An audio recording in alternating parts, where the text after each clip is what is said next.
Yes! Bienvenue à Happiness Potential, la chaîne de la vitalité permanente.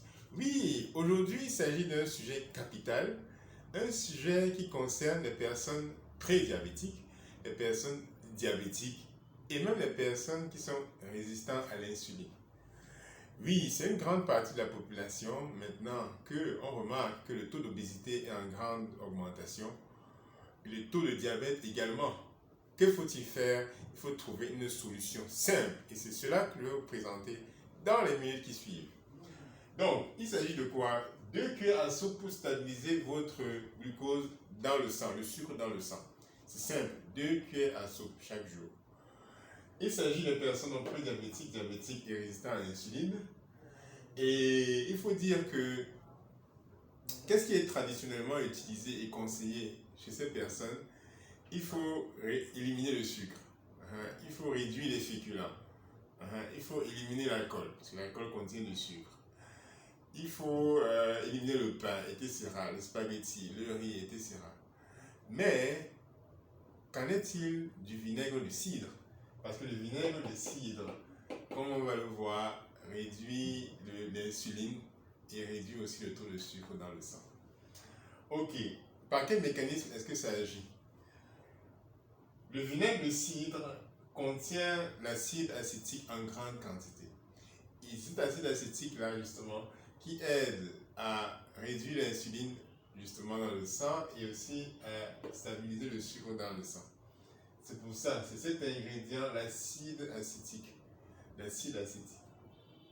Il y a des études qui ont été faites, justement, et qui prouvent, justement, cette stabilisation du taux de sucre, justement, en lien avec certains aliments. Lorsqu'on mélange le vinaigre de cidre avec du riz, l'index glycémique du riz est réduit de 35%. Quand on mélange ce vinaigre de cidre avec la pomme de terre, l'index glycémique de la pomme de terre est réduit de 43%. Oui. Quand on le mélange avec un sandwich, son index glycémique est réduit de 30%. Et quant à la salade, quand on le mélange avec une salade, elle est réduite de 31%.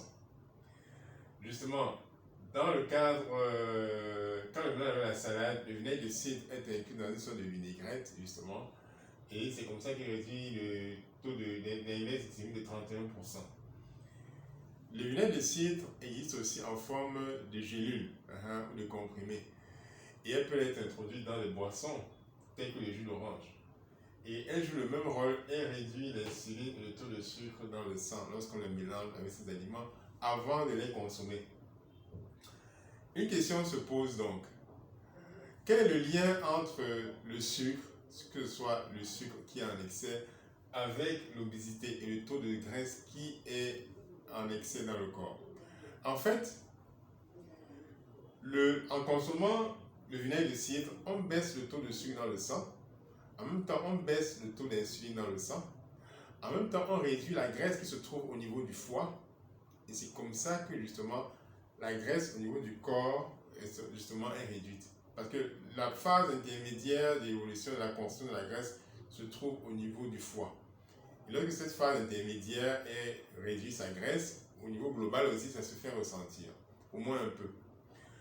Et par conséquent, lorsque le taux de graisse diminue grâce à la consommation du vinaigre de cidre, on arrive à un appétit qui est stabilisé.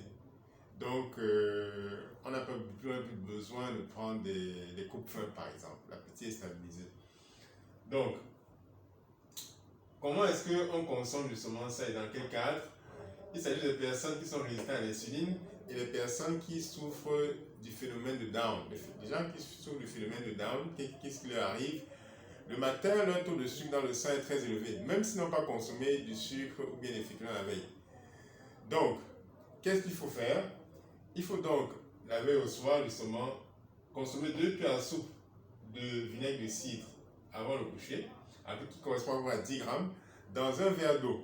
Vous mélangez, vous buvez. Ou bien, en journée, vous pouvez, avant le repas, consommer les 2 cuillères à soupe. Donc, ça va contribuer justement à baisser le taux de sucre et d'insuline dans le sang. Autre mesure complémentaire, vous pouvez augmenter les fibres alimentaires justement à travers les légumes et augmenter aussi les aliments qui contiennent vraiment de la graisse, tels que l'avocat, telles que certaines viandes, les viandes en général, en augmentant la graisse et en augmentant les fibres, vous allez stabiliser aussi votre taux de sucre. Donc ça, c'est les conseils nutrition de Happiness Potential pour stabiliser le taux de sucre et rester dans la vitalité permanente. À bientôt.